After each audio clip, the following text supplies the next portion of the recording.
안녕하세요. 하나님이 주신 사명 안에서 풍성한 삶을 누리시기를 축복합니다.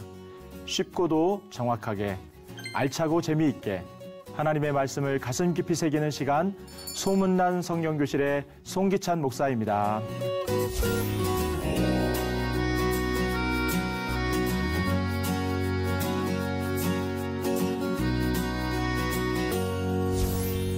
소문난 성경교실에서 여러분과 함께 귀한 말씀을 나누게 되어 참으로 감사합니다. 시대가 참으로 혼란스럽습니다. 혼란스러운 시대에서 우리 믿음의 사람들은 어떻게 살아가야 할지 참 고민되지 않을 수가 없습니다. 그래서 오늘부터 혼란한 시대를 이기는 방법이라고 하는 주제로 여러분과 말씀을 나누고자 합니다.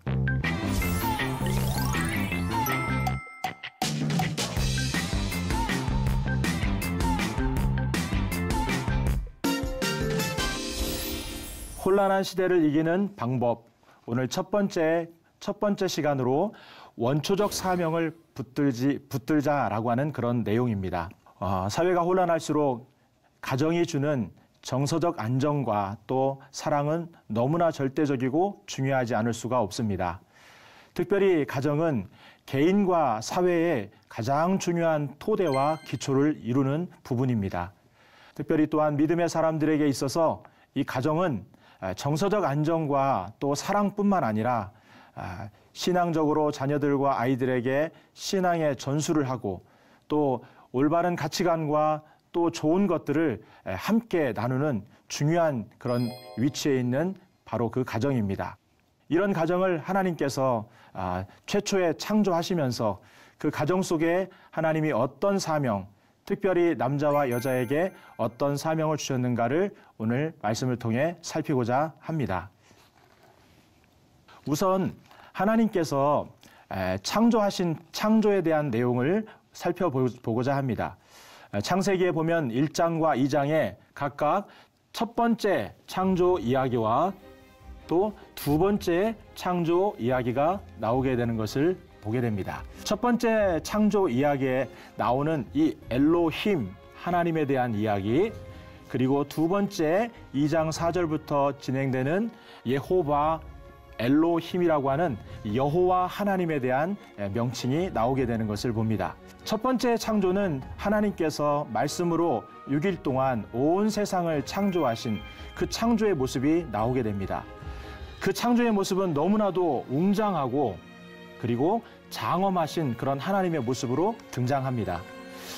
반면에 2장에서 에덴 동산에서 사람을 만드시는 하나님의 두 번째 창조 이야기는 사람들을 흙으로 만지시면서 소소하고 아기자기하신 모습으로 또 섬세하신 모습으로 하나님께서 사람을 창조하신 그런 창조의 모습이 창세기 2장에 나오게 되는 것을 보게 됩니다. 첫 번째 창조 이야기가 말씀으로 세상을 창조하신 뭔가 하나님과 멀리 있는 거리감이 느껴지는 그런 느낌이 든다면 두 번째 창조 이야기는 하나님께서 아담과 하와와 함께 에덴 동산에 함께 거니시고 가까이 계시고 또 늘 함께 하시는 가까이 계시는 하나님으로 우리에게 느껴지는 것을 보게 됩니다. 첫 번째 창조 이야기가 하나님께서 질서를 잡고 경계를 정하셔서 하나하나 혼돈과 무질서를 바로잡아 가시는 창조라고 한다면 두 번째 창조 이야기는 부족한 부분을 채워나가시는 하나님의 창조 이야기가 함께 들어있는 것을 보게 됩니다. 무엇보다도 하나님께서 세상을 창조하시면서 그 창조의 목표라고 할 수 있는 최고의 목표점은 바로 사람을 창조하는 것이었습니다. 하나님께서는 사람을 하나님의 형상대로 뿐만 아니라 축복된 존재로 하나님께서 창조하셨습니다. 또한 더불어서 사람과 동물 그리고 식물까지도 모든 것들을 하나님께서 땅에 올라오게 하시고 흙을 재료로 해서 흙으로 다 만드셨지만 유일하게 사람만큼은 하나님께서 그 코에 생기를 불어넣으셔서 생명, 곧 영적인 존재로 하나님께서 만드셨다라는 거예요. 그래서 사람은 육신적인 몸, 육적인 존재이면서 동시에 영적인 존재로 하나님께서 창조하셨던 것들을 보게 됩니다. 이렇게 하나님께서 남자와 여자를 창조하시고 최초의 가정을 에덴에서 두셨던 것들을 봅니다. 하나님은 사람을 창조하실 때 부족하게 만드신 부분이 많습니다. 하나님의 창조가 완전하지 않다는 이야기가 아닙니다. 서로를 채워줌으로 완성하는 존재로 하나님은 사람을 창조하셨던 것들을 보게 됩니다. 사람은 자기 스스로 연약하고 부족하다라고 느낄 때에 하나님을 의지하면서 하나님의 사랑과 은혜로 채울 수가 있게 됩니다. 또 서로 간의 관계 속에서도 서로의 연약함과 부족함을 느낄 때에 하나 되고 협력하는 관계가 되는 것들을 보게 됩니다. 오늘 이 혼란한 시대 속에서 하나님께서 가정이라고 하는 에덴에서 만드신 이 가정 가운데 남자와 여자에게 주셨던 그 원초적 사명이 어떤 것인가 한번 살펴보면서 이 시대에 이 혼란한 시대를 사명을 잘 감당함으로 이겨나갈 수 있기를 바랍니다. 첫 번째, 부족함을 알고 하나님은 돕고 살도록 만들어 주셨습니다. 우리는 부족한 존재입니다. 그래서 하나님께서 우리의 모든 삶을 돕는 배필로 돕는 존재로 하나님이 만드셨다라고 말씀합니다. 창세기 2장 18절에 보니까 여호와 하나님이 이르시되 사람이 혼자 사는 것이 좋지 아니하니 내가 그를 위하여 돕는 배필을 지으리라 하시니라. 하나님께서 사람을 창조하실 때에 이 돕는 배필, 이 돕다라는 이 에제르라는 말을 하나님께서 사용하시는 것들을 보게 됩니다. 이 에제르라고 하는 이 표현은 사실 성경, 특별히 구약 성경에 21번 이렇게 나오게 되는데 그 중에 18번이 하나님에게만 사용된 그런 용어였습니다. 실제로 그 내용들을 보게 되면 시편 33편 20절에 보니까 우리 영혼이 여호와를 바라며 그는 우리의 도움과 방패시로다. 하나님이 우리의 도움이 되신다. 하나님이 우리의 에제르가 되신다라고 하는 것을 말씀해주고 있습니다. 또 시편 121편 1절과 2절에 보니까 내가 산을 향하여 눈을 들리라. 나의 도움이 어디서 올까? 나의 도움이 천지를 지으신 여호와에게서로다. 천지를 지으신 여호와 하나님이 나의 도움이 되신다라고 하는 것을 말씀합니다. 그래서 이 에제르라는 말은 하나님께 사용하는 용어입니다. 그런데 구약 성경에 딱 3번 사람에게 사용된 예가 나옵니다.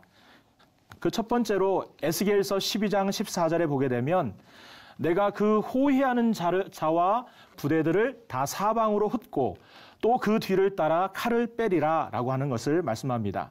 여기서 호위하는 자, 이 에제르라는 말은 이 왕을 옆에서 돕는 호위무사와 같은 사람들을 이야기합니다.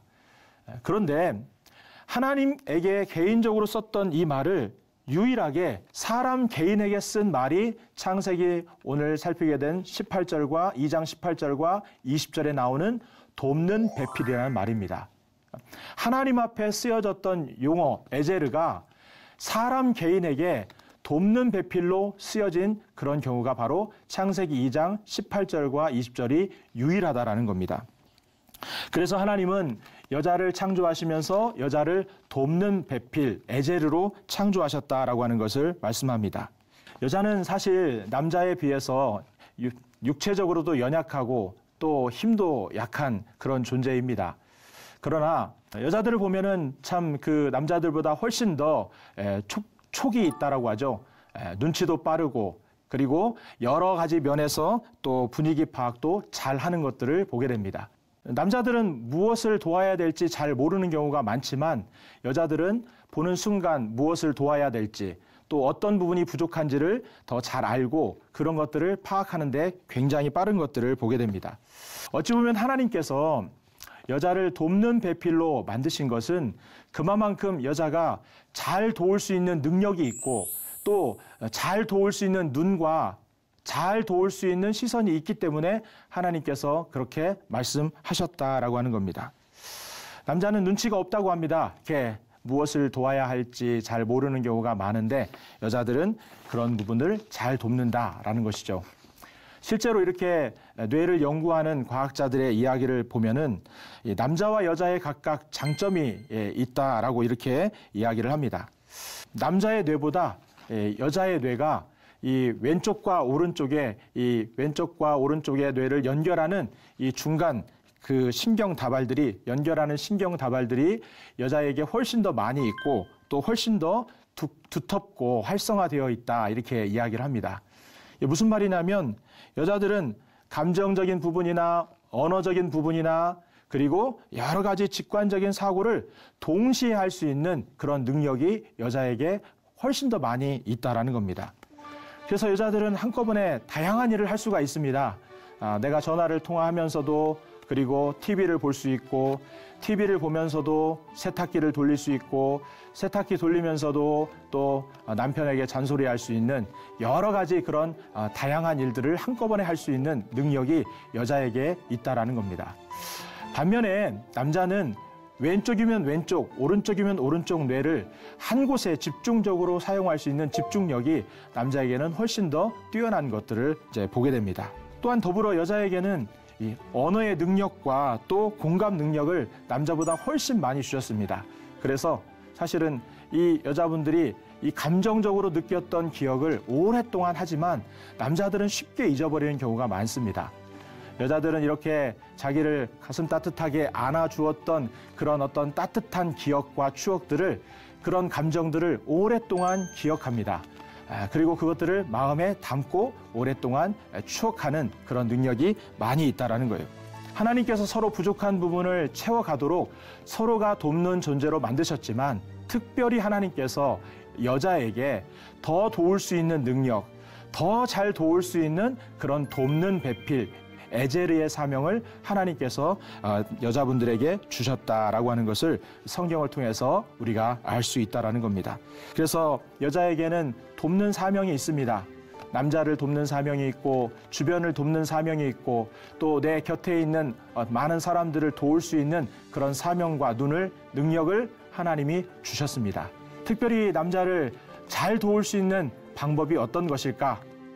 한 가지만 말씀드린다면 아마도 남자들에게 격려하고 또 축복하고 그래서 이 어려운 시대 속에서 남편분들과 또 남자들에게 격려와 칭찬을 통해서 가슴 풍선이 점점 커져갈 수 있도록 격려하는 바로 그것이 돕는 배필로서 사명을 잘 감당하는 일이다라고 이렇게 말씀드릴 수 있습니다. 두 번째로 남자에게 주신 또한 사명이 있다라는 겁니다. 남자에게 주신 특별한 사명은 하나님이 원초적으로 주신 사명은 복된 이름을 지어가며 살아야 한다라는 것입니다. 하나님께서 세상을 창조하시고 또 사람에게 세상을 다스릴 수 있는 권세와 힘을 주셨습니다.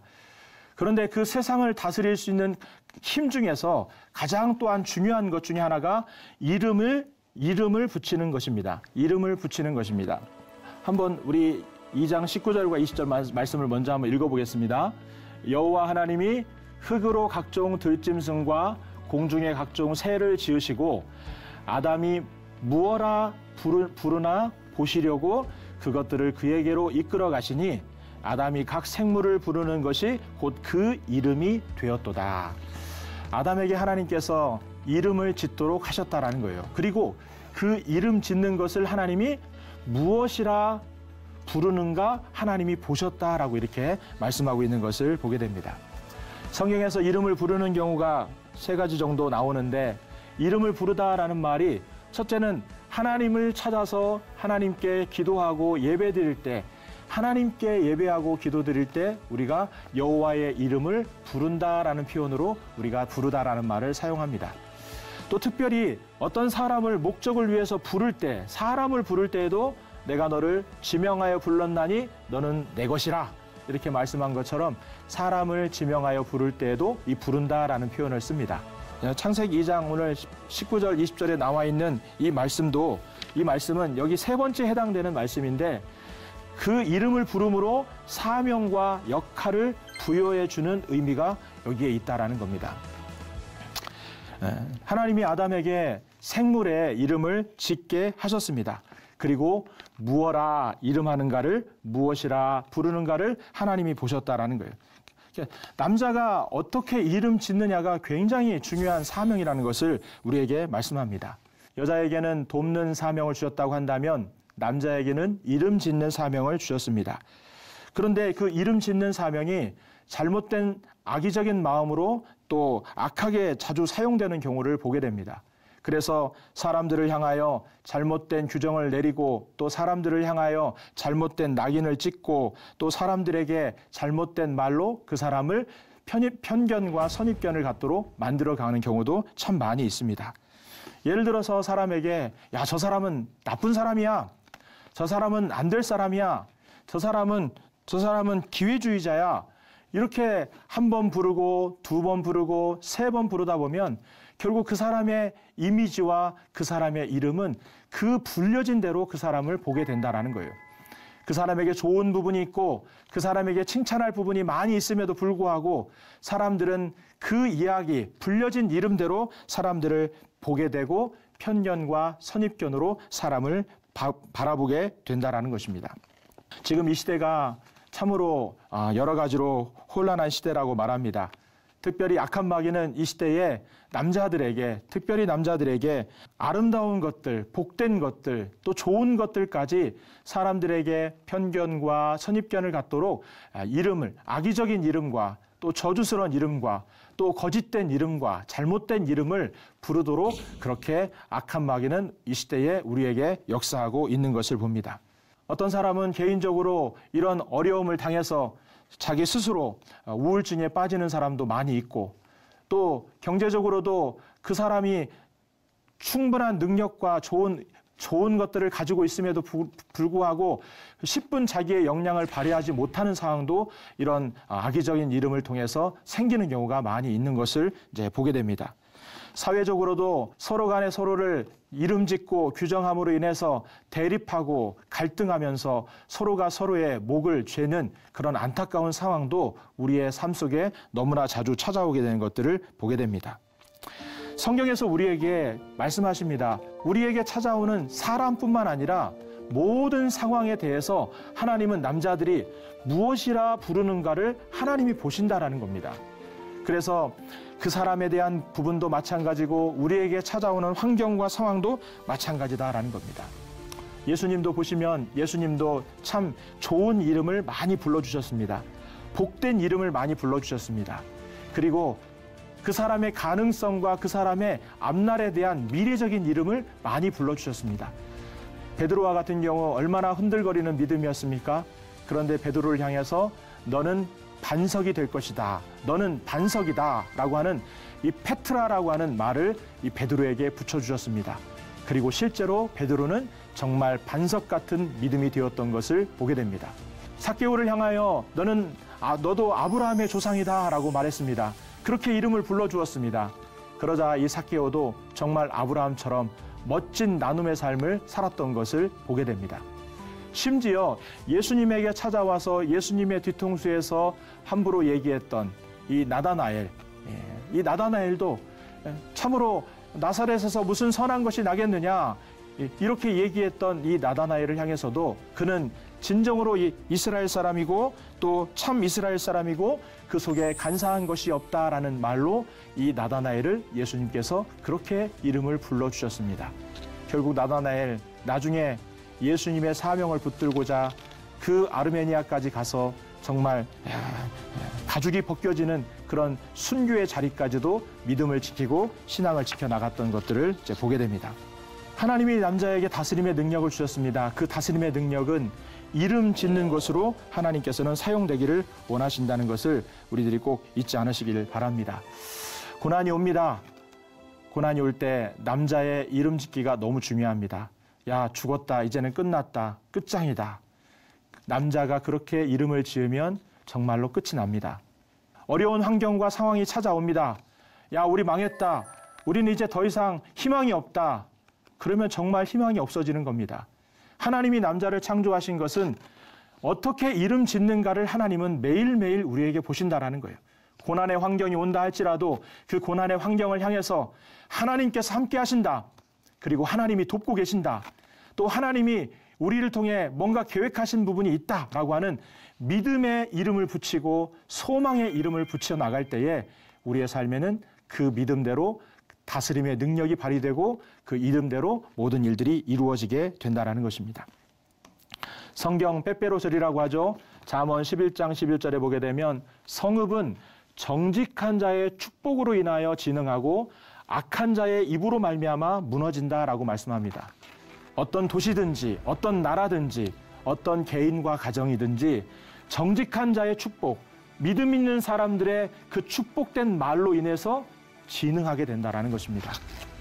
남자가 가정을 축복할 때, 남자가 자녀들을 축복할 때 그곳은 하나님의 사명을 감당할 뿐만 아니라 잘 다스려진다라는 거예요. 자녀들을 향해서도 마찬가지겠죠. 너 바보 같은 놈아, 너 왜 그러느냐? 이렇게 얘기한다면 정말 그렇게 됩니다. 그러나 하나님이 너를 축복하신다, 하나님이 너와 함께 하신다라고 할 때에 그 축복은 그의 인생을 진흥하게 할 것이고 그의 삶을 복되게 분명히 만들어 갈 것입니다. 교회를 향해서도 사회를 향해서도 마찬가지입니다. 교회 믿는 사람들이 함께 교회를 향해서 교회가 썩었다, 목사님들이 타락했다라고 하는 말만 무성하다고 한다면 오히려 우리 사회는 남자들이 또 사회가 하나님이 주신 원초적인 사명을 우리들이 놓치고 있는 부분이다라고 하는 것입니다. 이 시대 악한 마귀는 계속해서 우리에게 죽이는 이름을 계속해서 짓도록 만듭니다. 그리고 오해와 편견으로 사람들과 상황을 맞이하도록 만들어가는 것을 보게 됩니다. 우리는 보이는 대로 말하는 사람이 절대로 아닙니다. 요셉은 구덩이에 빠지고 또 감옥에 내려가는 상황이 되었음에도 불구하고 하나님은 모든 악을 선으로 바꾸시는 분이다라고 하는 그런 믿음의 규정과 믿음의 이름을 짓고 실제로 그 믿음을 가지고 살았습니다. 그리고 그 믿음은 나중에 아름다운 열매를 거두게 되었던 것을 봅니다. 하박국 선지자도 마찬가지였습니다. 나라가 풍전등화에 있고 바벨론의 공격에 지금 당면에 있고 또 유대 사람들은 여러 가지로 죄악 가운데 너무나 힘든 상황에 있었음에도 불구하고 이 하박국은 낙심하지 않고 오직 의인은 믿음으로 살 것이다. 나는 여호와로 말미암아 기뻐하고 즐거워하겠다라고 하는 하나님에 대한 믿음의 그런 이름과 믿음의 규정을 지으며 그 상황을 이겨나갔던 것들을 보게 됩니다. 우리가 하나님 앞에 나와서 기도하고 예배하면서 하나님을 바라봐야 되는 이유가 왜 그렇습니까? 우리가 기도하면 하나님이 믿음을 주십니다. 우리가 기도하면 하나님께서 우리에게 복을 주십니다. 그리고 그 믿음을 가지고 그 복을 가지고 우리는 만나는 사람들과 또 당면한 상황과 또 많은 것들을 우리가 복되게 이름짓고 믿음으로 이름짓고 아름답게 이름짓도록 하나님께서는 그 사명을 우리를 통해서 이루어 나가기를 원하신다라는 것입니다. 우리는 감정대로 가는 또 우리의 보이는 대로 살아가는 존재가 절대로 아닙니다. 오늘 특별히 또 재미있는 것은 심지어 여자의 이름도 하나님께서 아담에게 남자에게 짓도록 하셨다라는 거예요. 창세기 2장 23절에 보니까 이는 내 뼈 중에 뼈요 살 중에 살이라. 이것을 남자에게서 취하였으니 쓴즉 여자라 부르리라 하니라. 하나님이 여자라고 부른 게 아니라 남자 아담을 통해서 하나님께서 여자라 이름을 부르도록 만들어 주셨다라는 겁니다. 그래서 남자는 여자의 이름을 불러줄 사명이 있습니다. 여자를 뼈 중에 뼈로 살 중에 살로 불러줄 사명이 남자들에게 있다라는 것입니다. 그래서 남자는 여자를 매일매일 불러줘야 됩니다. 당신은 너무나 아름답다. 당신은 너무나 예쁘다. 나이가 들어도 예쁘다. 살이 쪄도 예쁘고 당신은 어디 가나 꽃이다 라고 하는 우리가 여자들에 대해서 이렇게 이름을 불러주는 것 또한 남자에게 주신 중요한 사명인 것을 우리들이 기억할 수 있기를 바랍니다. 말씀의 결론입니다. 하나님께서는 여자에게 더 잘 도울 수 있는 그런 능력을 주셨습니다. 돕는 배필의 사명을 주셨습니다. 원초적 사명을 주셨습니다. 또한 남자에게는 하나님께서 원초적으로 남자를 만드시고 이름을 짓는 사명을 주셨습니다. 그리고 어떻게 부르시는가를 하나님은 지금도 보고 계신다는 겁니다. 눈에 보이는 대로 상황에 따라서 감정에 따라서 우리는 살아가는 사람들이 아니라 오늘 말씀처럼 믿음의 눈으로 축복의 눈으로 또 우리가 만나는 사람과 상황을 복되게 이름짓고 아름답게 이름짓고 소망 가운데 이름짓고 살아가야 될 사명이 우리 가운데 있음을 기억하고 이 하나님께서 원초적으로 주신 사명을 잘 붙들고 살아가는 저와 여러분 되기를 주님의 이름으로 축복합니다.